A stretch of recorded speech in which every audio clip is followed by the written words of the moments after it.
А сега, почитувани, правиме една интернет врска со Лондон. Во продолжение ќе ја вклучиме стандардно во рубриката посветена за писмата од Лондон, нашата драга колешка, дописничка од Лондон, Жанита Скерлев. Овој пат, најнапред да посакам добре дојде во Слободен печат повторно. Голем поздрав од Скопје.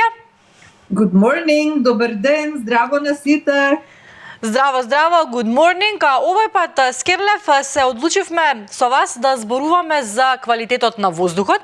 Ние овде во Скопје веќе мачиме, децениски проблем ни представува квалитетот на воздухот и повторно мерните станици кои што се малкубројни овде покажуваат дека квалитетот на воздухот не е добар. Имаме нечиста воздух во Скопје конкретно, па сакам да ве прашам лично вас каков е во моментот воздухот во Лондон. Проверив и во Лондон имаме чист воздух. Загаденоста е речиси непостоечка, вели low, значи во зелена зона сме. Има зелена, има темнозелена, има портокалова, има црвена, има многу црвена и не знам, црно. Виолетова е последната. Црно. Јас често проверувам каков е квалитетот на воздухот, бидејќи имавме еден период пред едно 5-6 години кога во Лондон се зголеми загаденоста и можевме да го видиме тоа. Таа апликација што ја имате и вие, меѓутоа мислам дека тука во Лондон е многу подетална, бидејќи јас можам да видам и во мојата улица каква е загаденоста и потоа ако решам да шетам низ Вимблдон, да видам каде е најголема загаденоста, во кој правец треба да се движам за да не дишам загаден воздух и тоа е навистина голема помош и на некој начин сигурност дека бидејќи ние нели знаеме некогаш загадениот воздух не се гледа загаденоста на воздухот, за разлика од, например, во Скопје сум била сведок, каде што не само што се гледа, туку има вкус воздухот. И јас и вие правевме споредба преку апликацијата, светската апликација Air Quality Index, каде што во Лондон гледаме многу мерни станици, над 200 имате во градот и секдека беше зелено она што го забележав. Морам да кажам и да признам дека сум љубоморна, за разлика од тоа што можеме да видиме според мерните станици во Скопје. Прашањето ми е, дали некогаш лондончани се соочувале со проблем со загаден воздух? Во 1700 година имаше огромна загаденост на воздухот во Лондон. Тоа влезе дури во историјата на градот и светската историја, така наречениот голем лондонски смог, кога во просек потоа таа година 180 дена од годината беше магливо со смог, големата лондонска магла, смогот, а следните години во просек 80 дена од годината имаше загаденост, имаше смог. Тоа вредните статистичари овде направија и пресметки колку тоа ја чинело економијата и настрана не само економијата, туку какво влијание имало тоа врз здравјето на лондончаните и констатирано е дека мора нешто да се направи по тој план, во тој правец.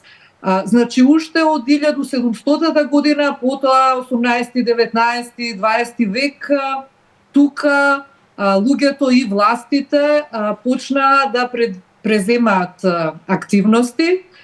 Нормално не одеше се преку ноќ, но факт е дека, например, големите развиените индустријски земји, кои го достигнаа својот врв во 20 век на стапката на загаденост, почна да се намалува, бидејќи беа преземени разни активности. Високо индустриализираните земји почнаа да бараат алтернативни извори на енергија. Ние зборувавме за тоа дека во оваа земја јагленот е исфрлен од употреба. Значи почна да се заменува, Лондон се грееше на јаглен, Лондон се грееше на дрва.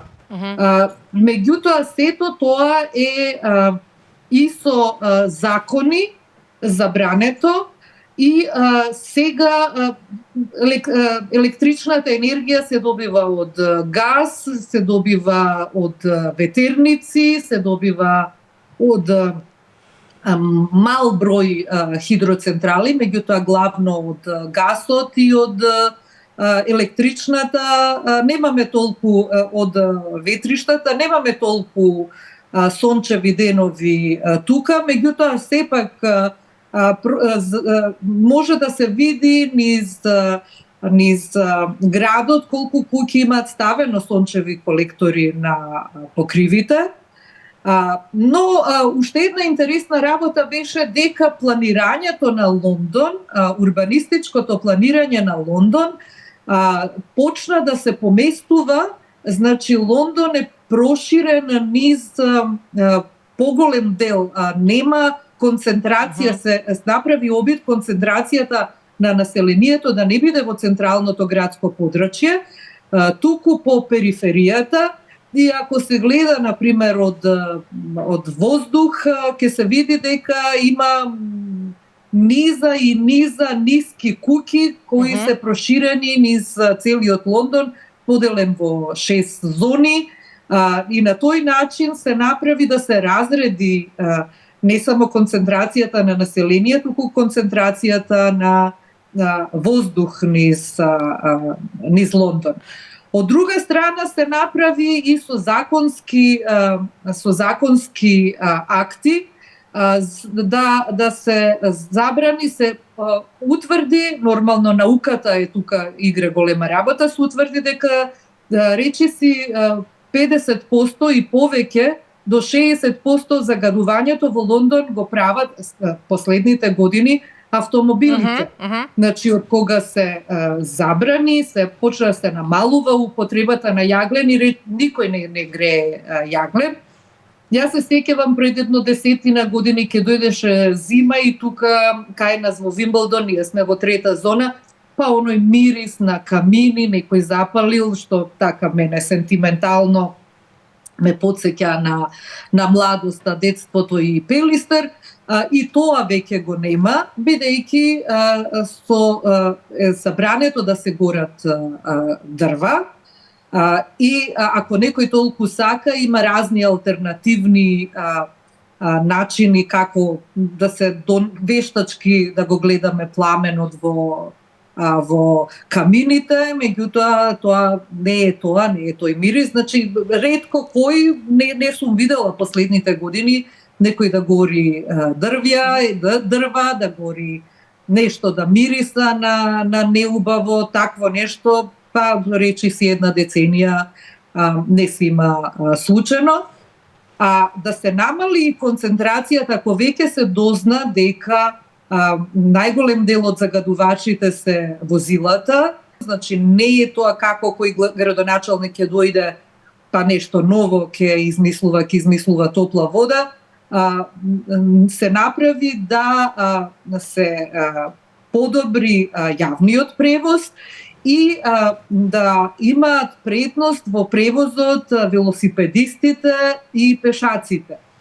Има една интересна иницијатива во Лондон, во Лейтон, во областа, каде што по холандски модел се забранети возилата сосема, за да се види како ќе се намали загадувањето. Значи, јавен превоз може со метроа, со автобуси, со возови, но во општината, во градчето, може само да пешаците имаат пристап и оние со велосипед. И резултатите се исклучително добри. Значи, не е тоа дека не може автомобил да влезе, меѓутоа во центарот не. и квалитетот на воздухот се подобри неверојатно многу.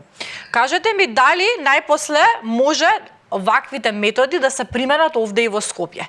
Какво е вашето видување? Можеме ли, можеби, како што кажавте, не преку ноќ, но дали можеме да успееме овие ваши примери да ги примениме и овде кај нас? Дефинитивно може, но треба да има континуираност во политиката. Јас се сеќам, имав тука уште во 1994 кога имаше ненормална загаденост, енормна во Скопје, јас се сликав со плакат, сите протести и се.